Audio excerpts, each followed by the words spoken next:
O programa Walter de Oliveira apresenta A Corrente Positiva, um momento de fé, amor, esperança e sinceridade. Ligue 3543-7999 e participe colocando o nome de quem você quiser.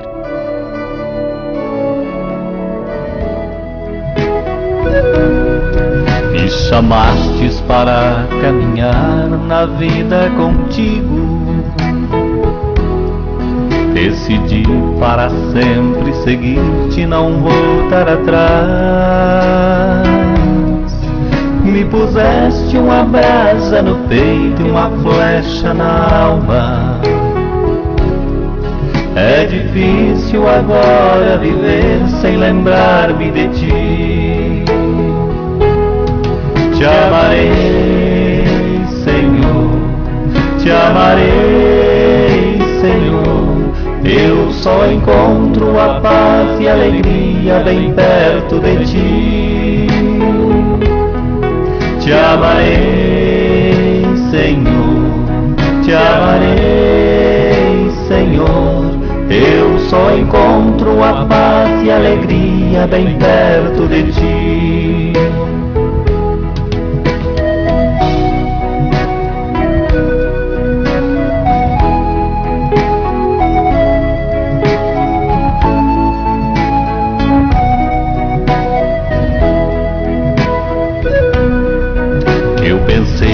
Muitas vezes calar e não dar nem resposta. Eu pensei na fuga, esconder-me e longe de ti. Mas tua força venceu e ao final eu fiquei seduzido. É difícil agora viver sem lembrar-me de ti. Te amarei, Senhor, te amarei, Senhor. Eu só encontro a paz e a alegria bem perto de ti. Te amarei, Senhor, te amarei, Senhor. Eu só encontro a paz e a alegria bem perto de ti.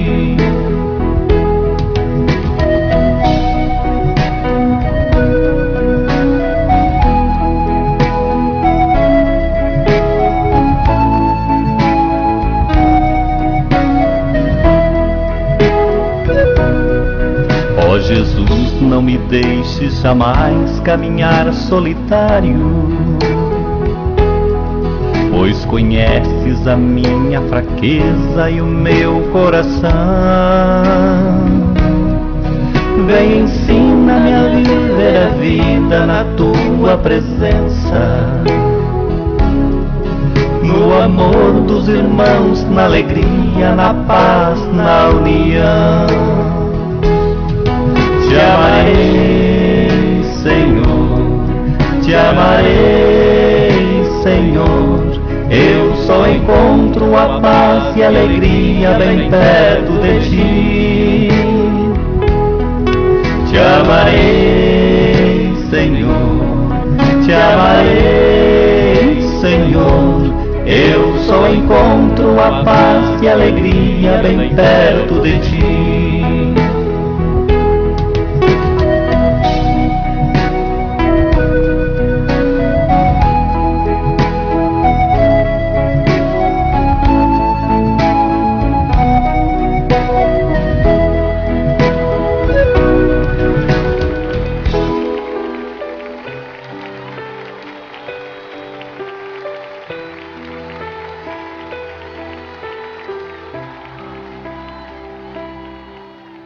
Jó, como pode ainda adorar se não tem motivos pra cantar? Abandona esse Deus e morre. Mas não adoro pelo que ele faz, nem menos por bens materiais. Eu adoro pelo que ele é, eu sou dele, tudo é dele. Jó, você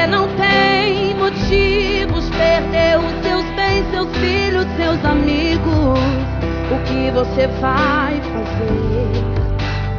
Eu vou adorar, simplesmente adorar. Eu vou adorar. Deus me deu, Deus tomou, bendito seja o nome do Senhor. A Ele a glória, a Ele a honra e o louvor.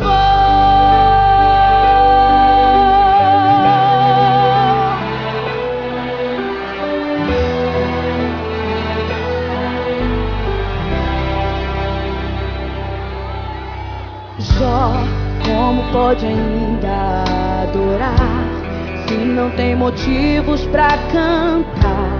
Abandona esse Deus e morre.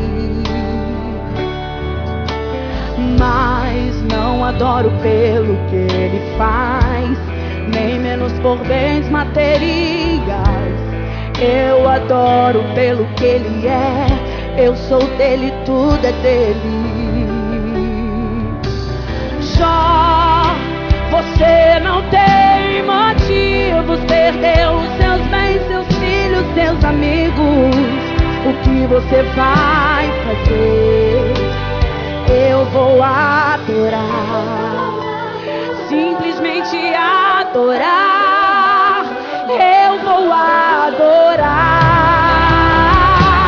Deus me deu, Deus tomou, bendito seja o nome do Senhor.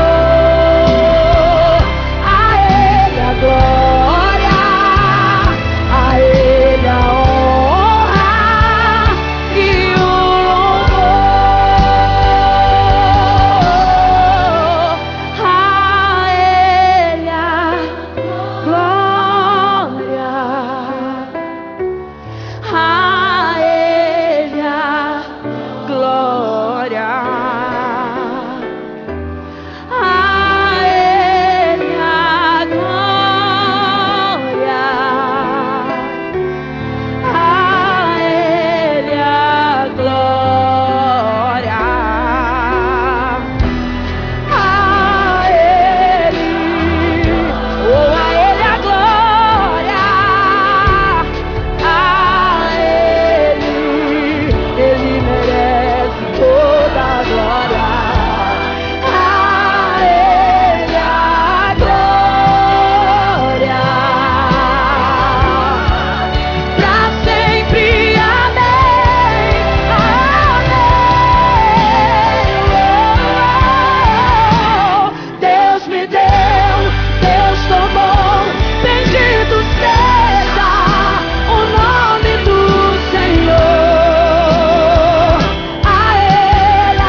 Todo louvor, Senhor.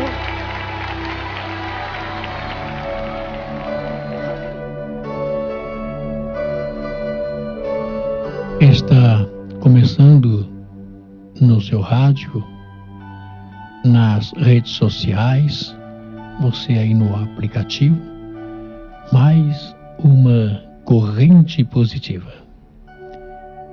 Você, meu amigo, minha amiga, que de repente esteja enfrentando algumas dificuldades, seja ela de dor, seja ela financeira, seja ela de trabalho, enfim. Neste momento, para um pouco o que você está fazendo, dedique 1 minuto do teu tempo, tire aí alguns minutos Fica ouvindo o programa, concentrando-se em Deus, mas vai lá antes, pega uma peça de roupa, pega um objeto pessoal, pega a sua carteira profissional, pega uma fotografia, um copo com água, um copo com óleo e coloca perto do seu aparelho. Fica perto mesmo com todo o seu amor, com toda a sua sinceridade, com toda a sua honestidade e com muita, mas muita fé em Deus. Esqueça o Walter de Oliveira.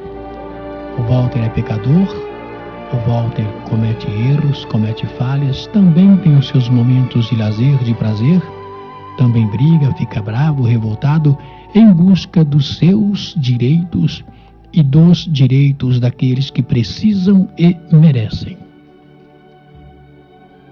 Sabe, fala com Deus. Você não sabe orar, você não sabe rezar, não tem problema não. Pega um cantinho sozinho, só você e Deus, Deus e você, fala com Ele.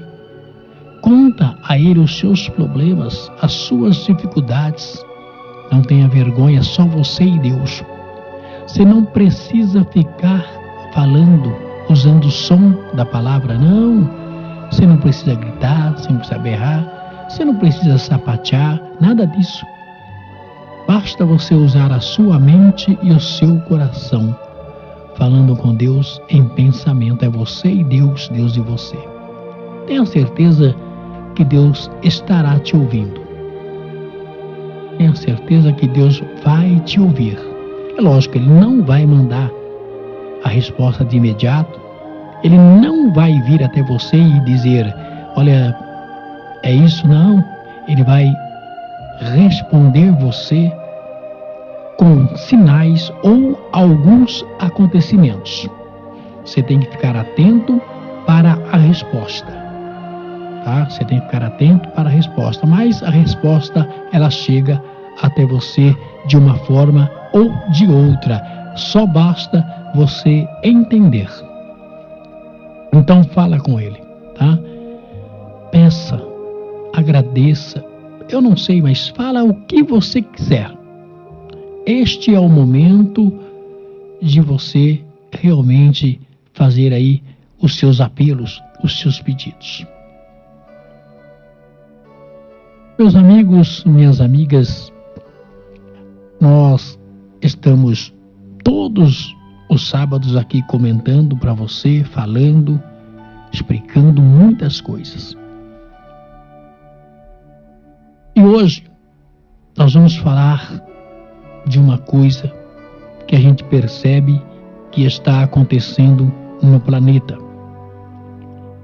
Eu não sei se vocês perceberam ou não, mas todos os seres vivos, todos, seja ele ave, seja ele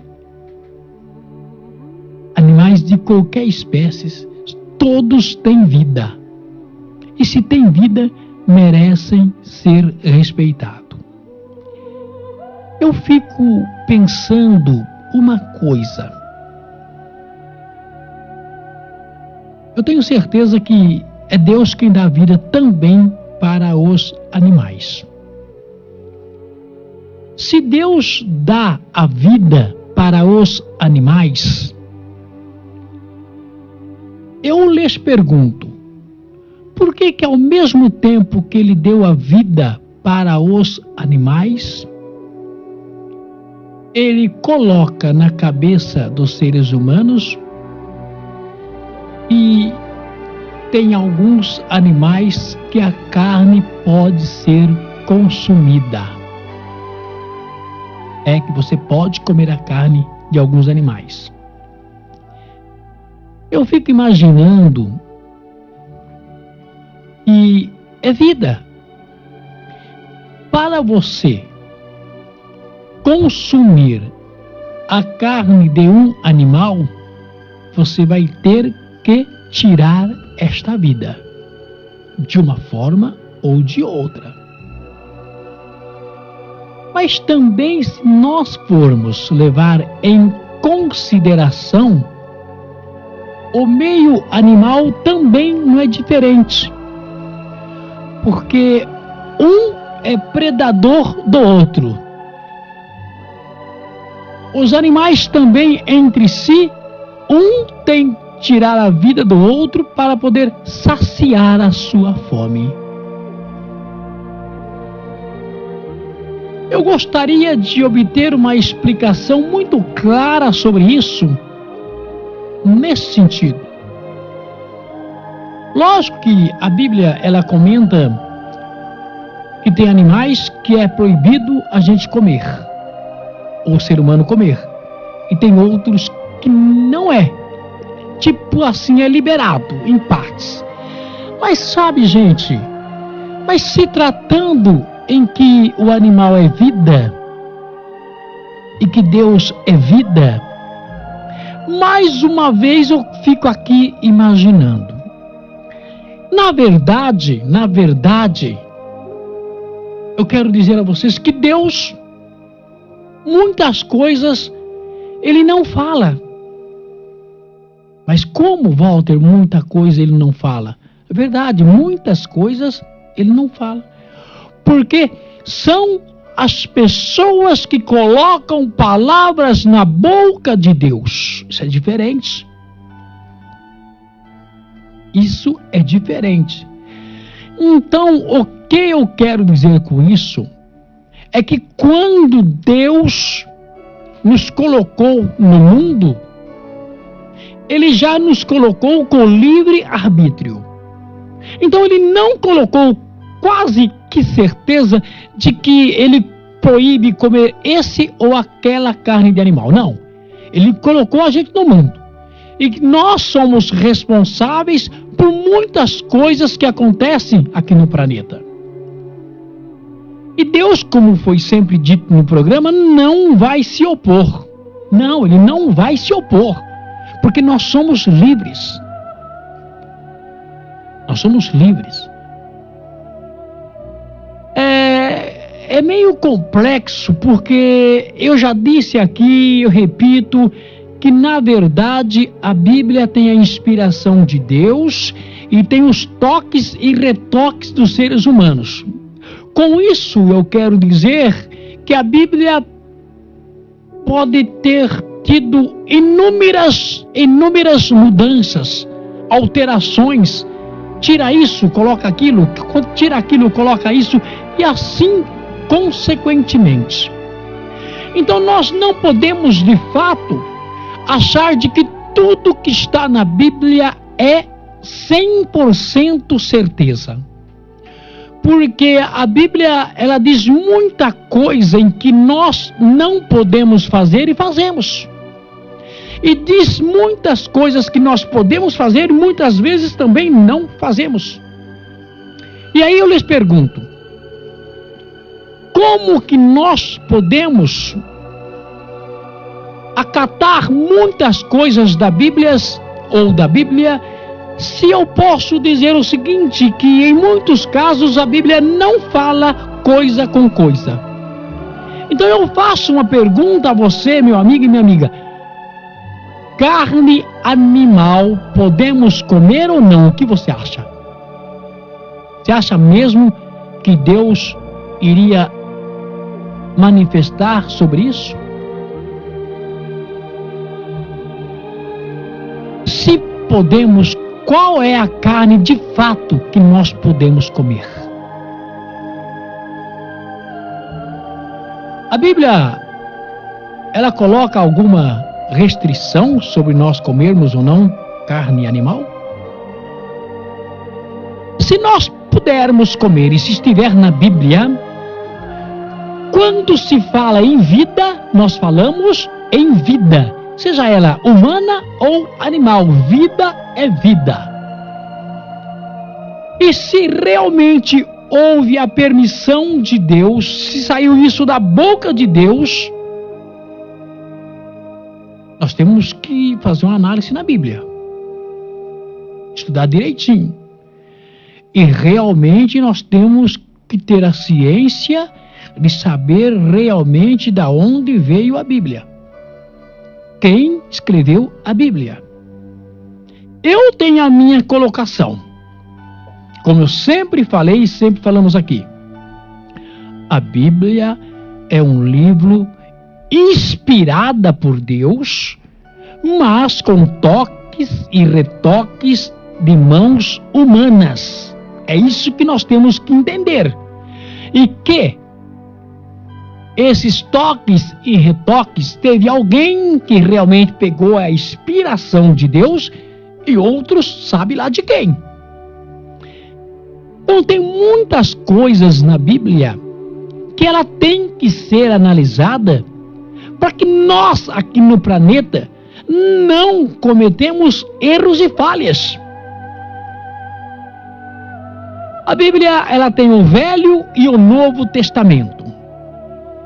O Novo Testamento é um, o Velho Testamento é outro. O Velho Testamento também faz a colocação do dízimo de uma forma e o Novo de outra forma. No Velho Testamento está claro e notório que o dízimo é então grãos. Quando nós falamos em grãos, nós falamos em alimentos. E a Bíblia no Velho Testamento não cita moeda corrente, não cita dinheiro, cita alimentos. Já o Novo Testamento dá uma conotação de moedas. Então, gente, eu posso perguntar ou falar que a Bíblia tem 2 pesos e 2 medidas?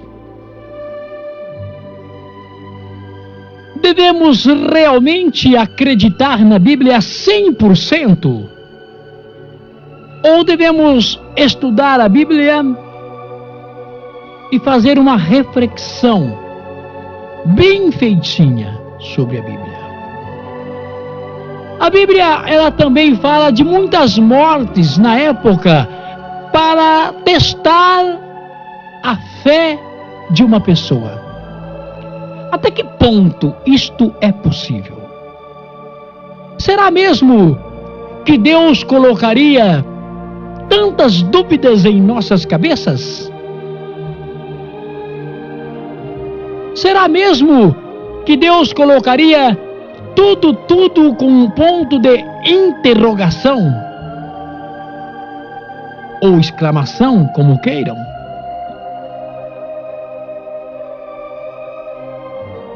Será que nós podemos acreditar 100% na Bíblia? Isso sem falar que muitos seres humanos usam a Bíblia como uma arma para roubar o seu semelhante. Não tenho dúvidas disso. Tem muitas pessoas, muitos seres humanos que usam a Bíblia para tirar dinheiro das pessoas. Mas eu garanto a vocês uma coisa. Se você ler a Bíblia na íntegra, tanto o Velho Testamento como o Novo Testamento, você vai ficar perdido sem saber o que fazer. Até que ponto os cursos de teologia ajudam? Mas é bom lembrar que os cursos de teologia são os seres humanos que colocaram no planeta. Então tem tantas coisas que nós temos que ficar alerta. A Bíblia, ela não fala a verdade abertamente. Por exemplo, de Maria. Maria é mãe de Jesus. Isso é fato. Mas a Bíblia tem hora que ela conota Maria como mulher. Ela não tem casos que ela não cita Maria como mãe de Jesus. E tem outros casos, pouquíssimo, que cita. Então você vê como que a Bíblia deixa a cabeça do ser humano confusa.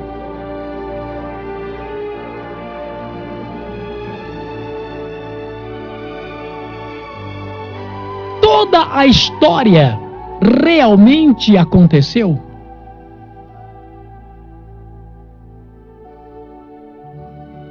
Deus enviou Jesus para salvar a humanidade? Eu acredito que sim. Jesus veio ao mundo com toda a sua santidade. E mesmo assim, segundo a história, ele foi judiado, massacrado, pregado em uma cruz e morto para salvar os nossos pecados.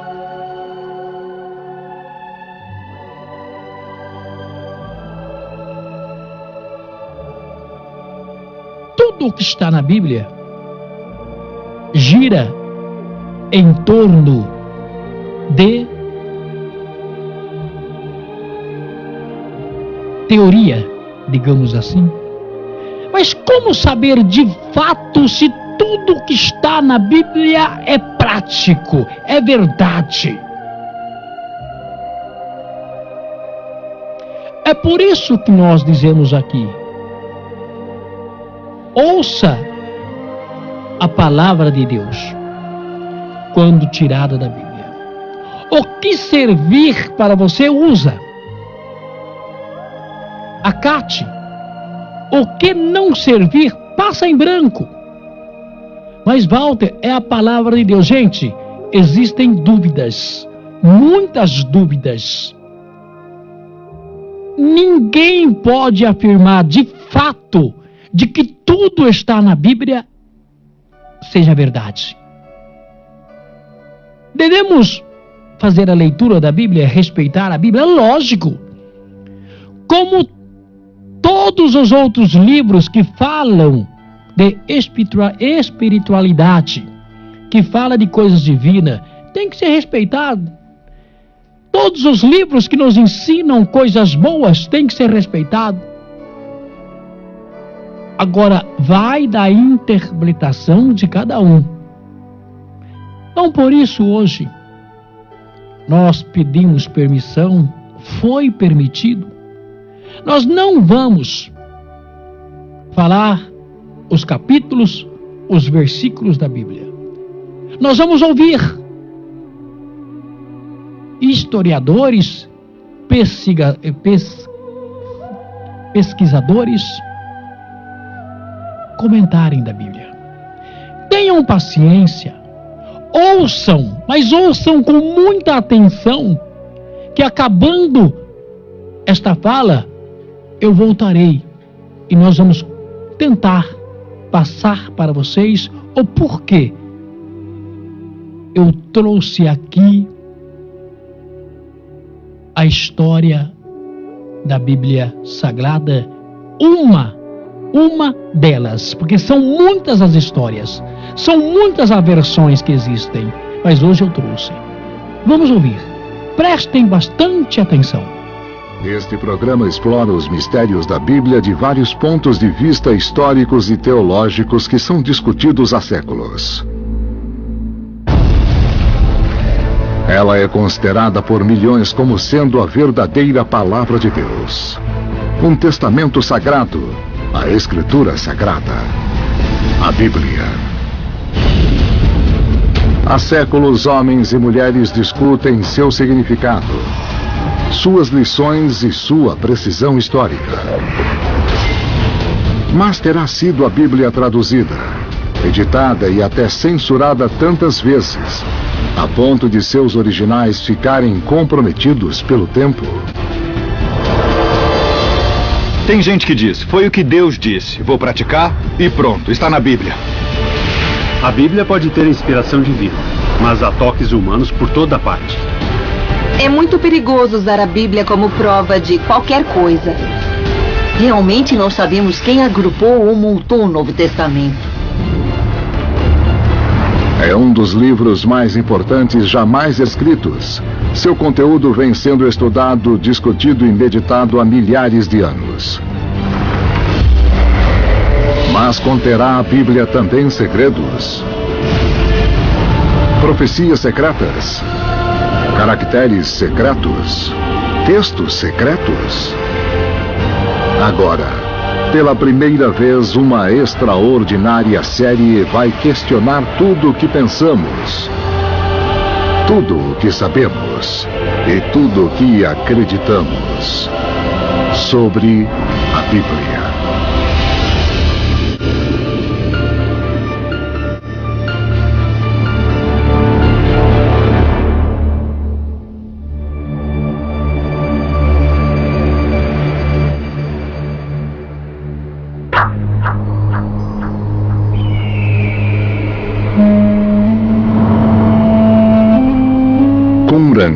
Missão britânica na Palestina, 1947.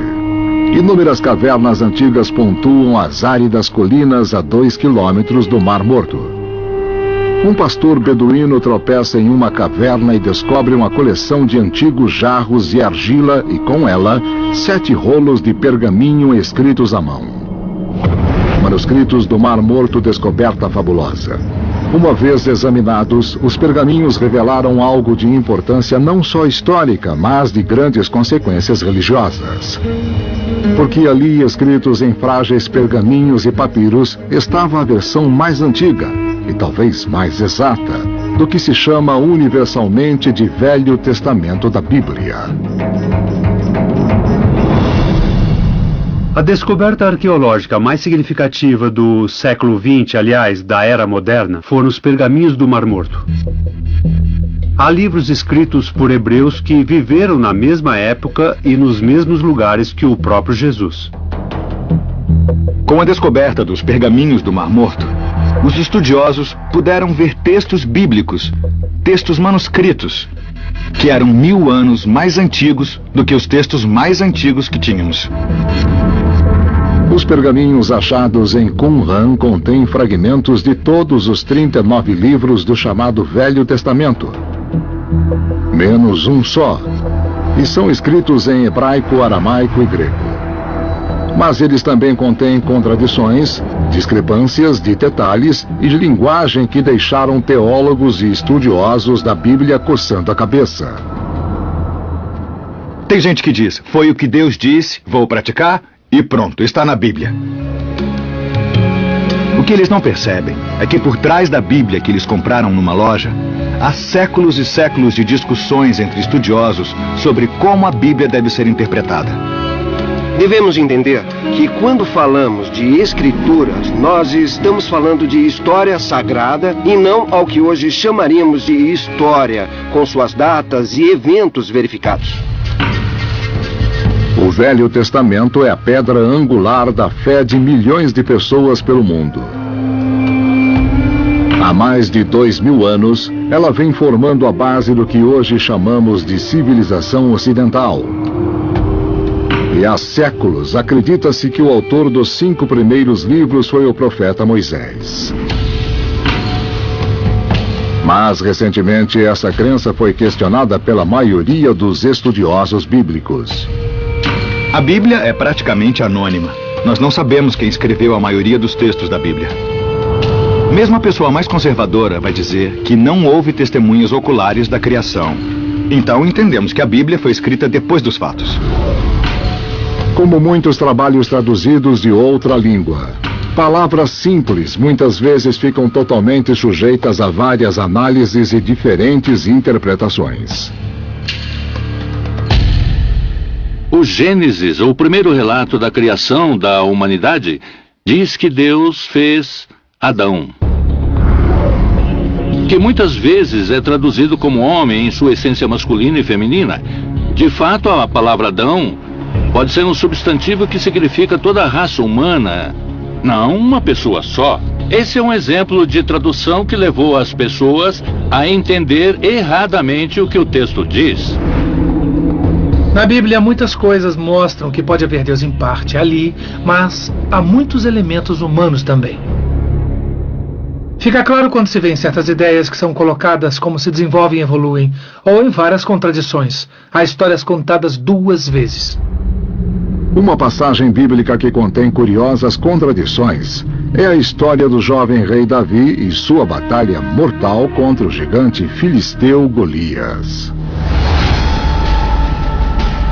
Davi pegou seu estilingue, atirou a pedra, acertou Golias na testa, o que o derrubou e matou. E quando se lê Samuel 1:17, 49 e 50, nós vemos: com uma funda e uma pedra o matou. Está claramente escrito que não houve nenhuma espada, que Golias não morreu pela espada. Mas se você ler o versículo imediatamente seguinte, verá que Davi depois pegou a espada de Golias, cortou sua cabeça e o matou. Quer dizer que Golias morreu 2 vezes. No entanto, em Samuel 2:21, vemos que foi alguém diferente, Elhanã e não Davi, que foi quem matou Golias. E a pergunta fica sendo: quem realmente matou Golias, Davi ou Elhanã? Curiosamente, em um livro posterior da Bíblia hebraica, Crônicas, a questão de quem matou Golias parece resolvida. No relato do confronto entre Elhanã e Golias, o texto hebraico é muito claro. Elhanã matou Golias. Mas a tradução para o inglês, na verdade, diz que ele matou o irmão de Golias. Assim, Davi fica sendo quem matou Golias e Elhanã fica sendo quem matou o irmão de Golias. Será esse um exemplo de simples erro histórico? Ou a história de Davi e Golias foi deliberadamente alterada para dar ao futuro rei hebreu Davi crédito por fazer um ato de bravura? Sabemos que os livros não são historicamente exatos, porque há discrepâncias neles e contradições entre eles. Todos eles divergem entre si e claramente contam as coisas de determinada perspectiva religiosa. Não são histórias desinteressadas, como podemos pensar.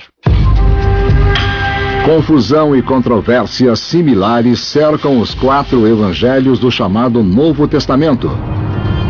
Por séculos, teólogos e estudiosos acreditaram que fossem relatos originais da vida de Jesus, escritos pelos evangelistas Mateus, Marcos, Lucas e João. É um belo conjunto de livros e é a tradição. O problema é que não refletem a realidade. Não foi o que aconteceu. A maioria dos estudiosos da Bíblia concorda que o primeiro evangelho a ser escrito foi o de Marcos, aproximadamente no ano 70. Por isso se considera altamente improvável, se não impossível, que qualquer um deles seja um relato original. Temos 4 evangelhos escritos por 4 escritores, décadas, talvez um século após a morte dele. Então, nenhum deles realmente conheceu Jesus.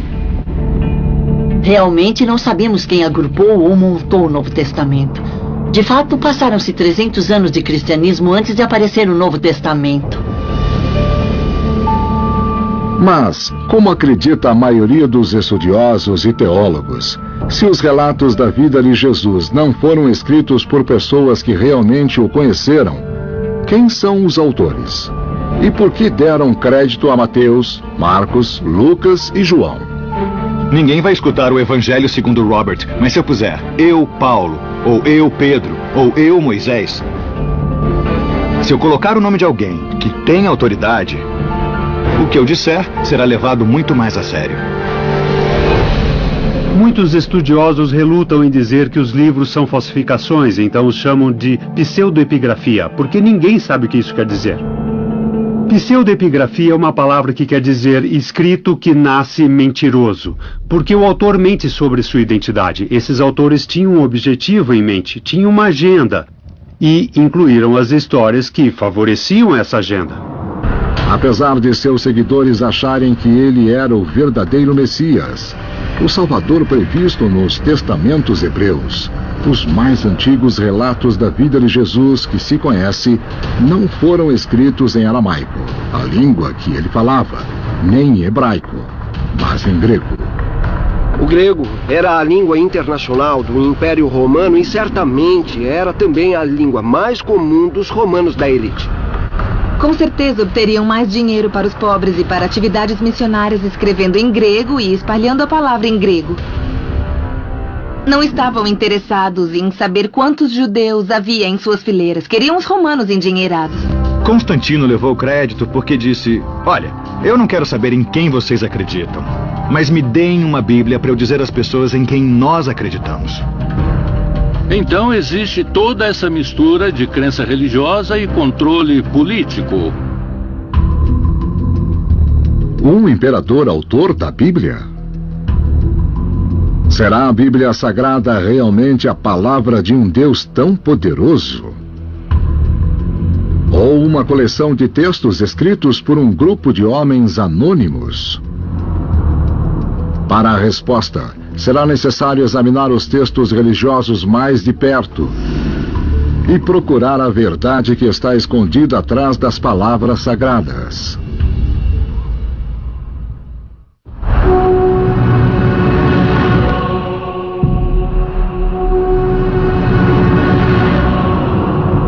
Nascido em um estábulo, cercado por animais, anjos e 3 sábios, a história do nascimento de Jesus é conhecida no mundo inteiro. Mas, no entender de muitos religiosos e estudiosos da Bíblia, a história por trás dos relatos da natividade é bem diferente. Muita coisa que as pessoas assumem que estão na Bíblia são tradições cristãs que apareceram depois, como, por exemplo, que havia 3 sábios com Jesus. Uma das concepções errôneas diz respeito ao presépio, às coisas e pessoas que estão presentes no presépio: as ovelhas, o estábulo, os reis e os anjos, Maria e José e o bebê Jesus. Achamos que tudo está escrito em algum lugar da Bíblia. Há anjos e um estábulo e animais e pastores em Lucas. Mas em Mateus, Jesus parece ter nascido numa casa normal e os sábios o visitaram em casa. São pura ficção. Mas temos que entender uma coisa muito importante. Para os antigos escritores, para os evangelistas, era perfeitamente aceitável escrever histórias de deuses e deusas. Em tais histórias, podemos verificar que os fundamentos eram geral e universalmente vistos como não verdadeiros, mas cuja verdade subjacente era vista como eternamente verdadeira.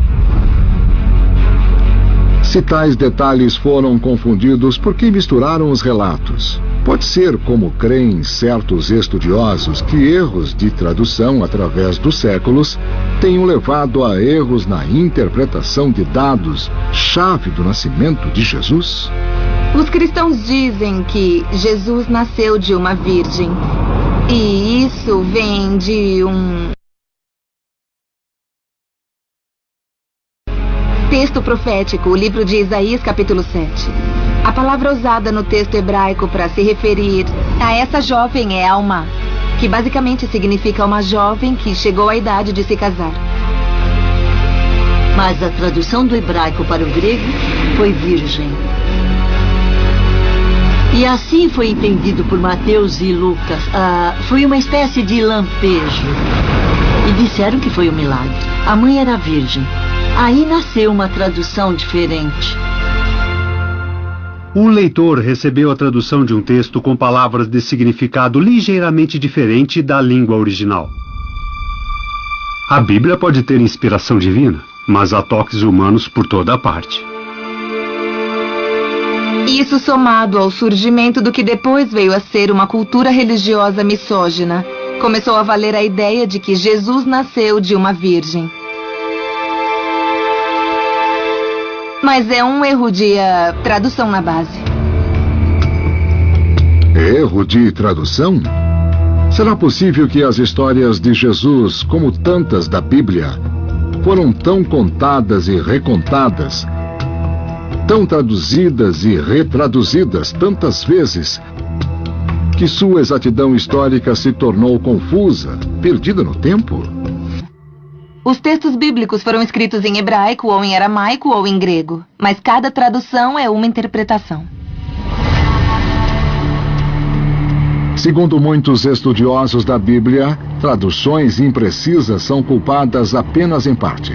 Também apontam para o fato de que o Novo Testamento não foi escrito em pergaminho, mas em páginas individuais chamadas códices. Ao longo da história da cristandade, vemos que cristãos adoram novidades tecnológicas. Foram os primeiros a adotar os códices, um livro com páginas. E isso se deve à maneira com que os cristãos leem a Bíblia, que é podendo comparar passagens. E o melhor modo de fazer isso é segurar com o dedo uma parte do livro e consultar outra. Foram pioneiros do hyperlink. Uma das razões, creio, pelas quais os cristãos preferiam códices é que assim tinham uma distinção física entre eles e as pessoas que usavam outras formas de livros para textos sagrados. Cristãos usavam códices, judeus rolos de pergaminho.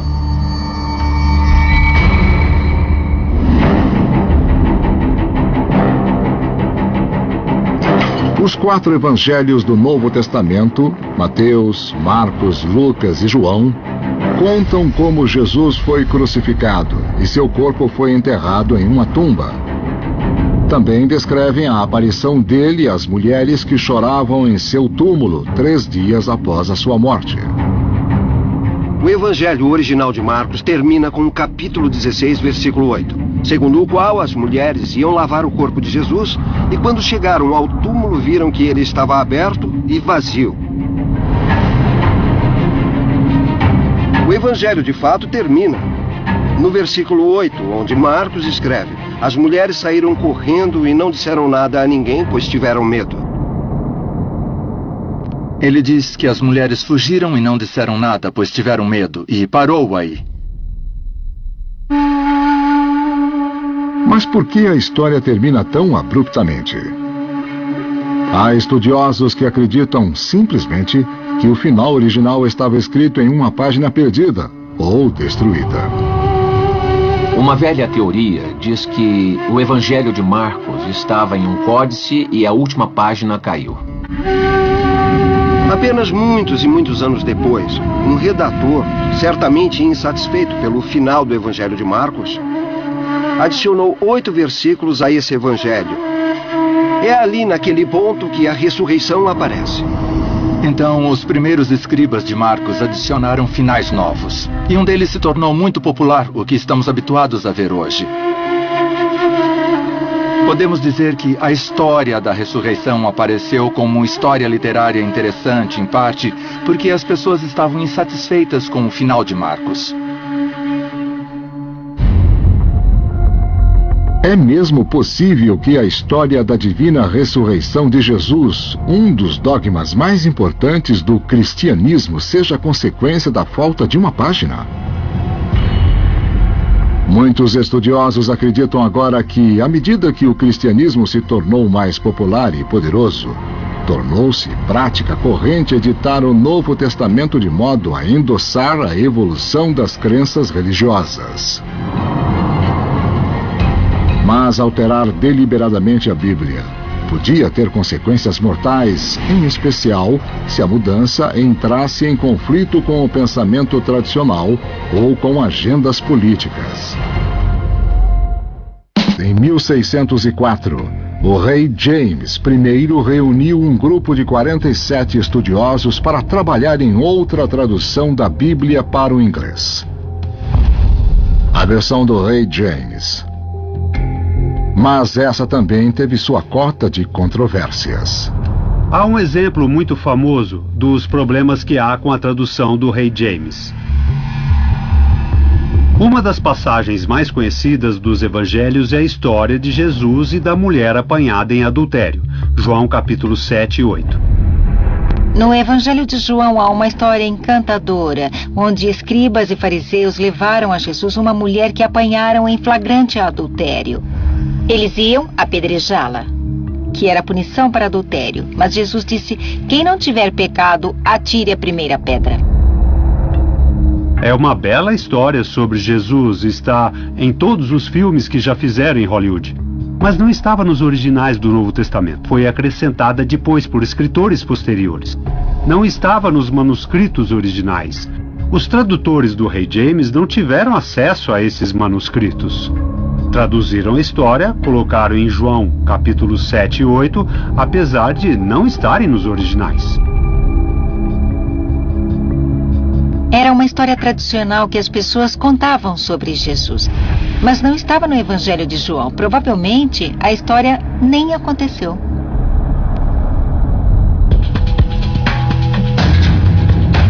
Como muitos membros da igreja temeram e predisseram, traduzir a Bíblia para a língua inglesa ou francesa, ou qualquer outra, abriu as portas para muitas outras traduções, revisões e interpretações.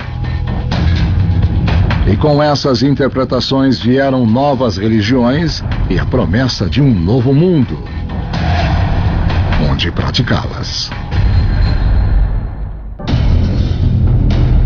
Mas nem todas as várias interpretações e traduções da Bíblia foram tão benevolentes ou benignas quanto as de Smith ou Thomas Jefferson. Algumas foram usadas para justificar preconceito e intolerância. No caso de um versículo do Gênesis capítulo 9 foi a escravidão.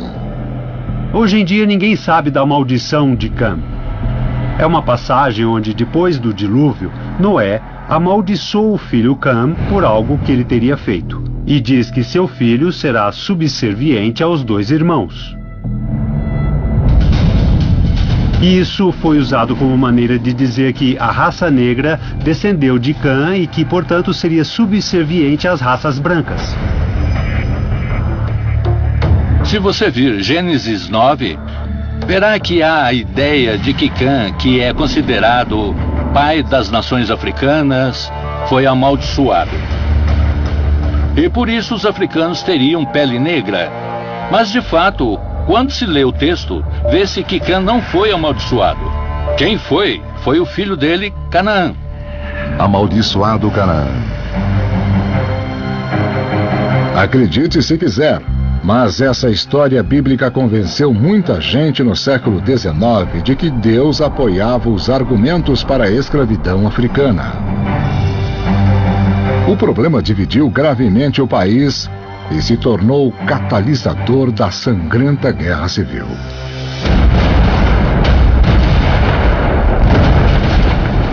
A Guerra Civil dá um exemplo muito interessante para os americanos. A União achava que Deus estava do seu lado e os confederados achavam que Deus estava do lado deles. O bom senso diz que Deus não poderia ter estado dos dois lados, ou podia não estar de lado nenhum. Mas foi isso que a Bíblia e a crença religiosa os encorajaram a fazer, chamar a Deus para eles mesmos, para seus propósitos políticos.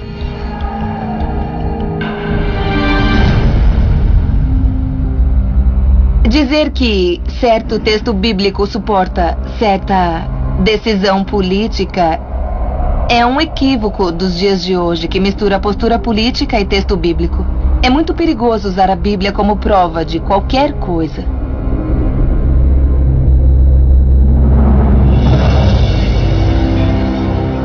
Através dos séculos, a Bíblia foi aparada, cortada, embelezada, traduzida e, dizem alguns, mitologizada.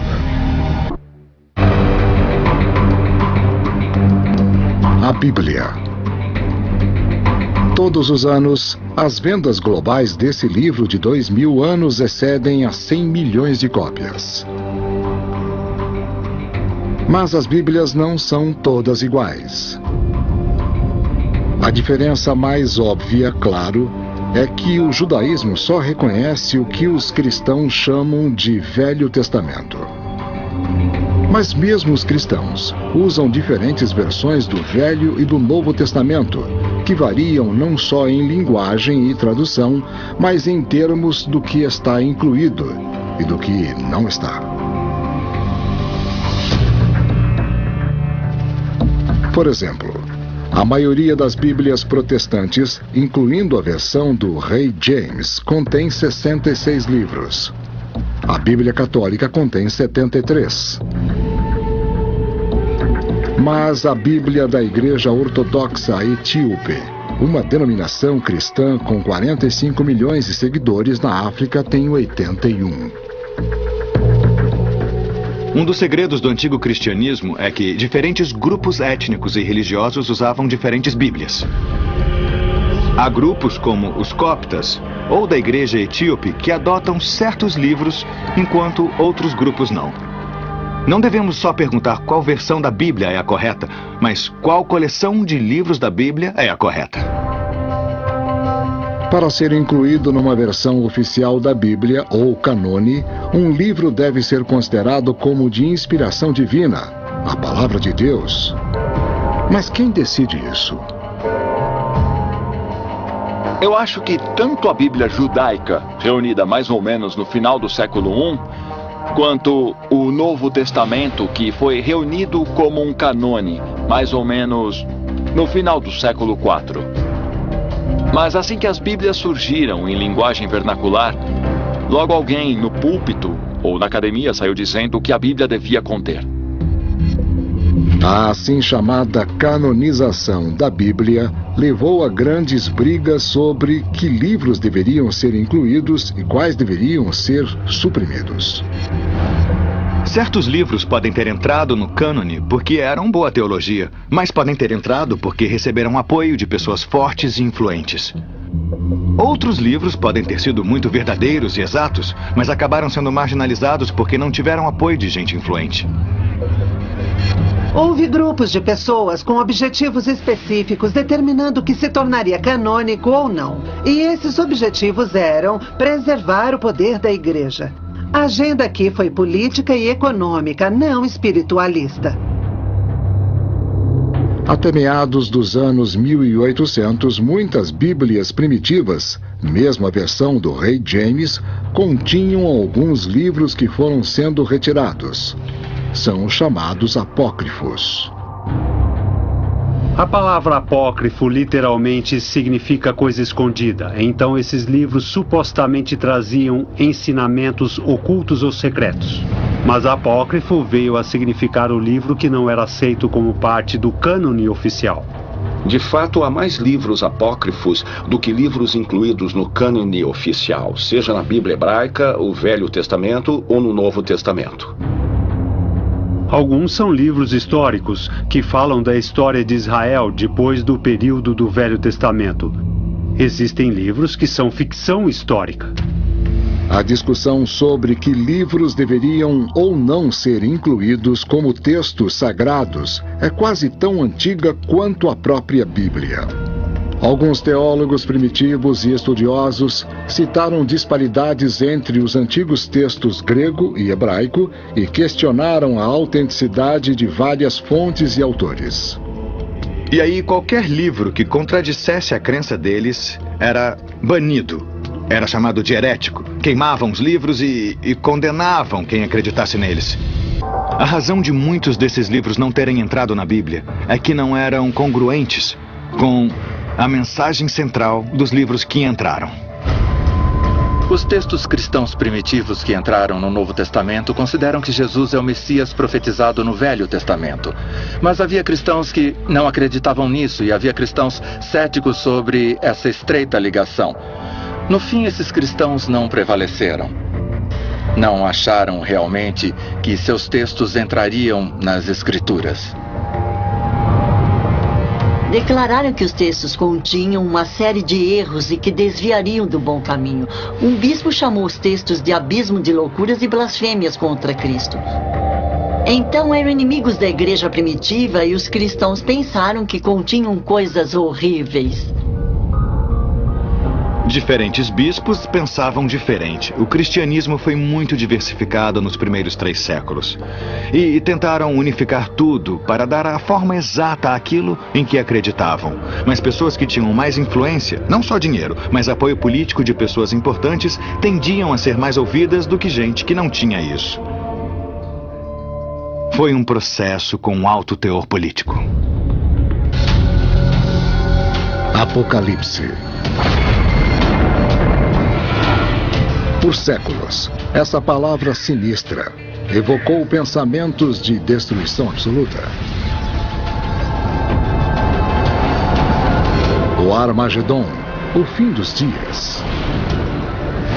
Mas a palavra Apocalipse, na verdade, tem uma definição muito menos tenebrosa. Gostou do pedigree Dentastix, Nino? Pensaram que continham coisas horríveis. Diferentes bispos pensavam diferente. O cristianismo foi muito diversificado nos primeiros 3 séculos. E tentaram unificar tudo para dar a forma exata àquilo em que acreditavam. Mas pessoas que tinham mais influência, não só dinheiro, mas apoio político de pessoas importantes, tendiam a ser mais ouvidas do que gente que não tinha isso. Foi um processo com alto teor político. Apocalipse. Por séculos, essa palavra sinistra evocou pensamentos de destruição absoluta. O Armagedon, o fim dos dias.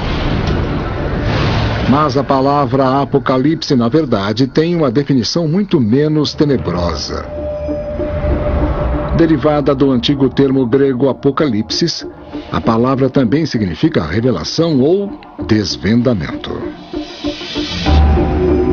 Um apocalipse era a revelação de um segredo celestial a um profeta ou vidente. Esse profeta tinha uma visão, habitualmente uma visão bizarra, cheia de imagens muito estranhas. A ideia apocalíptica é convencer você que, por um pouco mais de sofrimento agora, você terá uma longa recompensa, talvez eterna. Nas versões convencionais do Novo Testamento, talvez o texto sagrado mais estranho e extraordinário seja o Apocalipse de João, também chamado o Livro das Revelações. Nele, João descreve o fim dos dias, o dia em que Jesus voltará à terra para decidir quem irá com ele para o paraíso e quem sofrerá nas eternas chamas do inferno. As pessoas de hoje sabem da revelação de João do livro do Apocalipse. O que as pessoas não sabem é que esse livro quase não entrou no Novo Testamento. Mas, por mais bizarro e perturbador que seja o livro das revelações, talvez houvesse outros livros, outros evangelhos do Apocalipse, considerados estranhos demais para serem incluídos. Um deles é o Apocalipse de Pedro. Quando encontraram os chamados evangelhos gnósticos, todos se surpreenderam por haver tantos evangelhos fora do Novo Testamento. Há outro livro de revelações. Alguns pais da igreja achavam que o Apocalipse de Pedro pertencia ao Novo Testamento, ao invés do Apocalipse de João. Escrito no século II, o Apocalipse de Pedro é um dos pelo menos 20 livros de revelações que não foram incluídos no Novo Testamento. Ele descreve o que alguns chamaram tour guiado do paraíso e do inferno, onde Jesus revela a Pedro explicitamente as terríveis consequências do pecado. Pedro viu lugares com pessoas punidas por seus pecados característicos na terra.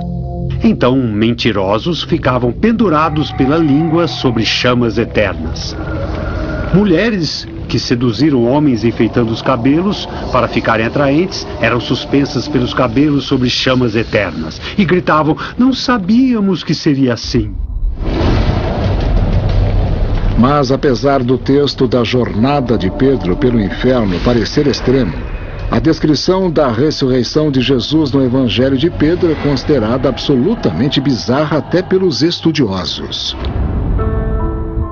Quando Jesus emergiu do túmulo, também emergiu do túmulo, depois dele, a cruz. A própria cruz saiu do túmulo.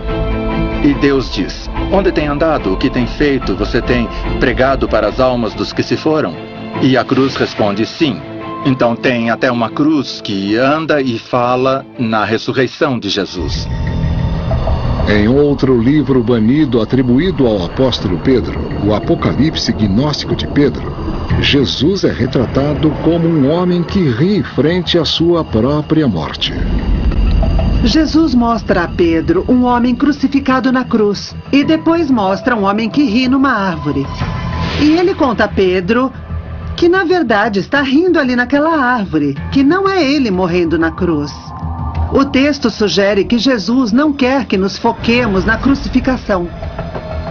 O que traz muita importância ao apocalipse gnóstico de Pedro é que ele traz uma condenação total a toda a evolução posterior da igreja tradicional. Teriam esses 3 livros, todos atribuídos a Pedro, sido eliminados da Bíblia por serem considerados bizarros demais? Ou, como querem alguns estudiosos, foram excluídos por enfatizar demais visões sensacionalistas e declarações pouco ortodoxas, em vez de focar os ensinamentos e a filosofia de Jesus? Havia um consenso de que uma certa crença central deveria ser mantida, que havia certas verdades não questionáveis que eram parte dos evangelhos cristãos. Então, se alguma coisa contradissesse isso, deveria ser suprimida. Há inúmeros textos muito surpreendentes que provavelmente nunca veremos na vida. Uma das maiores questões é saber por que os autores incluíram as histórias que incluíram e deixaram de fora outras tantas. Não há resposta direta para a pergunta por que incluíram o que está aí. As histórias das Bíblias a que somos expostos foram censuradas, selecionadas e censuradas. As passagens mais perturbadoras, instigantes e provocativas ficaram de fora. Através dos séculos, a Bíblia resistiu muito bem aos desafios da história, do conhecimento e até da política. E continua a ser, para bilhões de pessoas, um dos pilares inabaláveis do mundo civilizado. A Bíblia é um elo entre a humanidade e um Deus todo-poderoso, um testemunho de fé.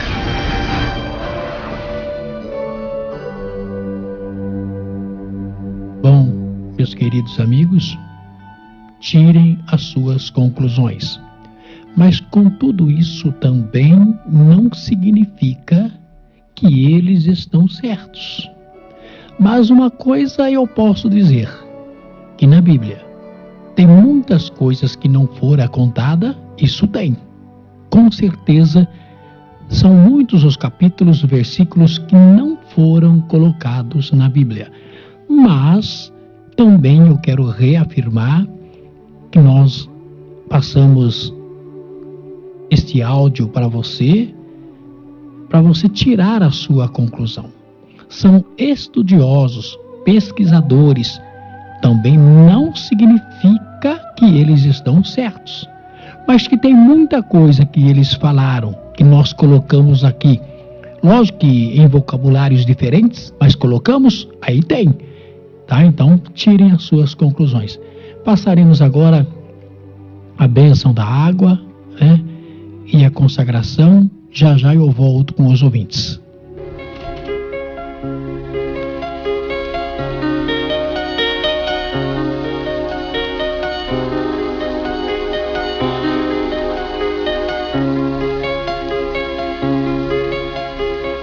Ó Maria Santíssima, que em vossa imagem milagrosa de Aparecida espalhais inúmeros benefícios sobre o Brasil, eu, embora indigno de pertencer ao número dos vossos servos, mas desejando participar dos benefícios da vossa misericórdia, prostrado a vossos pés, consagro-vos o entendimento, para que sempre pense no amor que mereceis.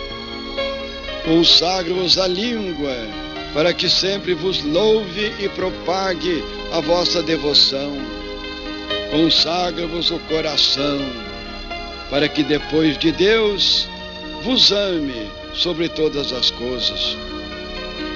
Recebei-nos, ó Rainha incomparável, no ditoso número dos vossos servos. Acolhei-nos debaixo da vossa proteção. Socorrei-nos em nossas necessidades espirituais e temporais, e sobretudo na hora da nossa morte. Abençoai-nos, ó Mãe Celestial, e com vossa poderosa intercessão, fortalecei-nos em nossa fraqueza, a fim de que, servindo-vos fielmente nesta vida, possamos louvar-vos, amar-vos e render-vos graças no céu, por toda a eternidade. Assim seja.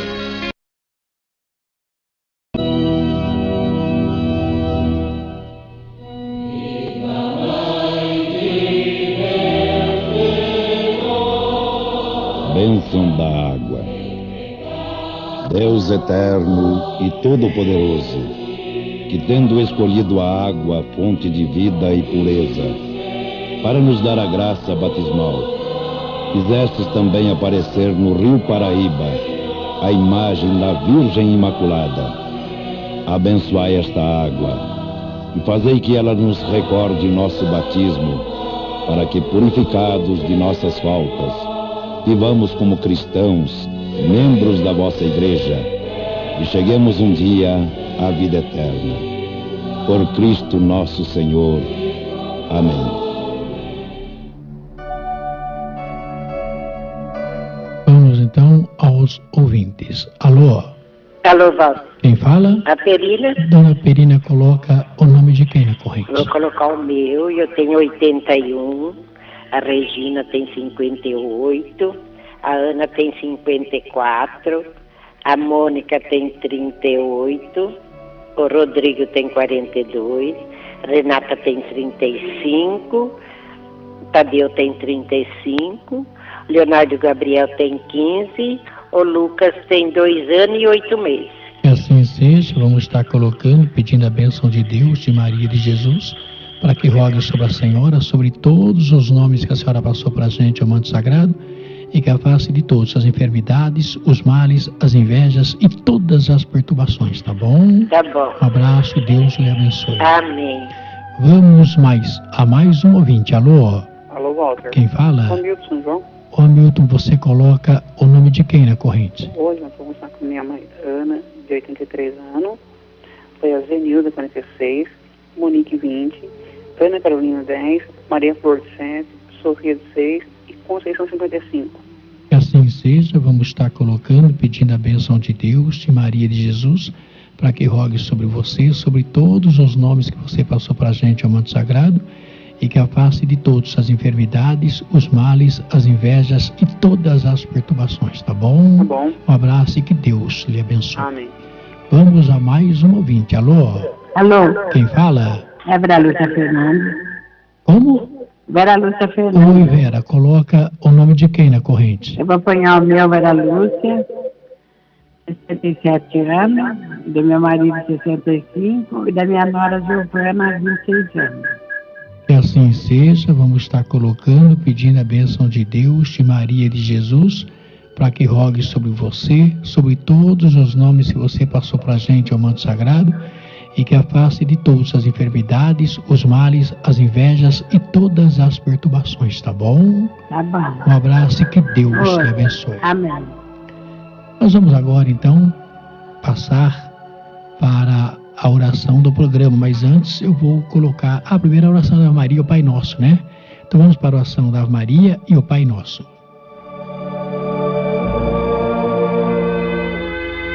Ave Maria, cheia de graça, o Senhor é convosco, bendito sois vós, entre as mulheres, bendito é o fruto do vosso ventre, Jesus. Santa Maria, Mãe de Deus, olhai e rogai por nós, agora e na hora de nossa morte. Amém. Pai nosso que estais nos céus, santificado seja o teu nome, venha a nós o vosso reino, seja feita a tua vontade, assim na terra como nos céus. Pão nosso de cada dia nos dai hoje, perdoai as nossas ofensas, assim como nós perdoamos a quem nos tem ofendido, que não deixes cair em tentação, mas livrai-nos de todos os males, todas as invejas, todas as perturbações e todas as enfermidades. Faço sempre isto em nome do Pai, do Filho e do Espírito Santo. Amém. E ame como Jesus sempre nos amou. Nós vamos agora para os nomes. Quero colocar o nome da Sueli Pereira, também o nome aqui da Geralda Aparecida Pereira Fogel, né? Pereira Fogel, e também do senhor José Fogel. Coloca o nome do Ricardo Gomes, né? Também do Veríssimo Gomes. Coloca o nome também da Carmelita, né? O nome também do Reginaldo, do Eric, o nome também da Auana e de todos os familiares do Ricardo Gomes. Coloca o nome da dona Neuza Marques, do Egílio, do Arthur, da Larissa, o nome do Toninho Cardoso, da Guiomar, do Henrique, do Cláudio, da Maria Inês, do Marco, do João, do Beto, do Thales, da Mara, do Telmo, da Flávia, do Pedrinho, do Fabrício, da Jo e do Negão. Coloca o nome da Toninha Costureira. Coloca o nome da Silvia, do Omir, do Maico, do Diego, da esposa do Maico e da Sabrina. Coloco o nome também do seu Álvaro Landini, do Álvaro Landini Júnior, do Aldinho, do Luiz André, da dona Sueli. Coloco o nome da dona Lucila, da Bida, da Arlete, da Neném e da Verônica. Coloco o nome também da dona Helena, do seu Sebastião, do Lucas, do Neto, da Simone e da Li, todos os seus familiares. Coloco o nome também da dona Lourdes, o nome do seu Tito, da dona Tereza, a Michele e o Arthur. Coloco o nome do Ronaldo, da dona Helena, da Silvia, também do seu Honório e da dona Antônia, moradores da fazenda Araras. Coloco o nome da dona Maria Marques, do seu Zico, do Davi Marques, do Eládio e da Ivone, do Salomão, do Amarildo, da Sandra e todos os seus familiares. Coloco o nome do Rafael de Gaspari. Coloco o nome também de todas as pessoas que estiverem nos ouvindo, aonde quer que estejam, pedindo sempre a bênção de Deus. Coloco o nome da dona Doroti, do seu Arlindo, da Márcia, também da Maria e da Angelina, a dona Doroti e o seu Arlindo, que estão passando aí por os momentos difíceis, pela partida do Eduardo. Eduardo, que Deus receba e lhe dê um bom julgamento, uma boa sentença. Coloco o nome de todas as pessoas que estiverem nos ouvindo neste momento, pedindo sempre a bênção de Deus, de Maria e de Jesus. Passaremos agora para a oração do programa.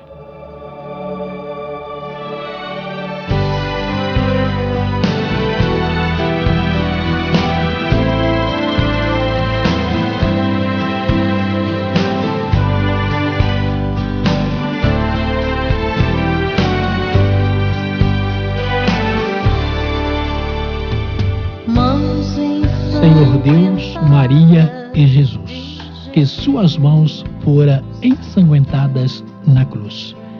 Vem, Senhor Jesus, vem tocar em todos os nossos filhos. Vem tocar nas pessoas que se encontram nos hospitais, nas delegacias, nas clínicas de repouso, nos asilos, nos sanatórios, as pessoas enfermas no seu leito, no seu lar, as pessoas que se encontram desenganadas pelos médicos, aonde quer que estejam. Vem tocar nos meus amigos, nos meus colegas, nos meus inimigos, nos meus adversários. Vem tocar em todas as pessoas que participaram do programa, aquelas que conseguiram linha e aquelas que não conseguiram, mas que estão nos ouvindo. Vem tocar em todos os participantes das redes sociais, no aplicativo. Vem tocar nos meus adversários, nos meus amigos. Vem tocar em todos os nomes ditos do programa.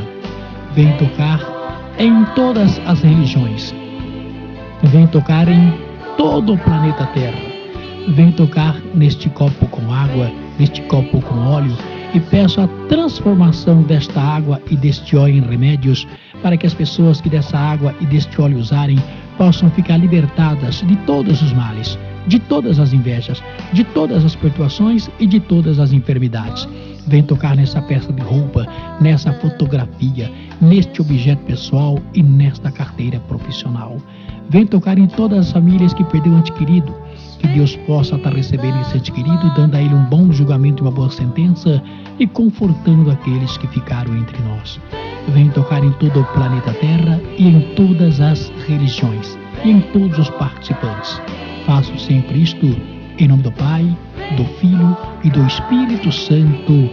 Que assim seja. Amém, amém e amém.